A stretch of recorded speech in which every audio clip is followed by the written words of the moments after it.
আল্লাহর দিকে তাকিয়ে এই জুমা মুবারক না লিখে আল্লাহুম্মা সাল্লি আলা মুহাম্মদ নিজে একবার পড়ে লিখে দিয়ে দেন না পোস্ট করে, যেই দেখুক পড়ুক, ও পড়বে, ওর উপরে রহমত নাজিল হবে, গুনাহ ক্ষমা হবে, ওর মর্যাদা বৃদ্ধি হবে, ওর যতটা গুনাহ ক্ষমা হবে, যতটা রহমত নাজিল হবে, যতটা মর্যাদা বৃদ্ধি পাবে, অতটা সেম সেম আপনার দিকেও চলে আসবে ওর ভাগ থেকে।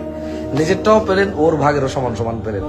আরেকজনে পড়লো, নিজেরটাও পেলেন, ওর ভাগেরটাও সমান সমান পেলেন। আপনি এটা লেখার পর 10 জনে বলল, আপনি পেলেন 11 বার, বাকিরা একবার একবার বলে পেল একবার একবার। আপনি একবার প্রচার করে পেলেন 11 বার। 100 জনে দেখলে আপনি পেলেন 101 বার। 1000 মানুষে দেখলে আপনি পেলেন 1001 বার। 1 লক্ষ মানুষে জানলে আপনি পেলেন 1 লক্ষ 1 বার। 1 কোটি মানুষ জানলে আপনি পেলেন 1 কোটি 1 বার। আপনি যা শিখাবেন যাকে, সে তা আমল করলে তার নেকি থেকে কমবে না, তবে তার যে নেকি সমান সমান নেকি আপনার হবে। এই জুমা মুবারক বললে কি হবে আমার জানা নাই, সত্যি জানা নাই। কেমন আল্লাহ আমাদেরকে বুঝাতে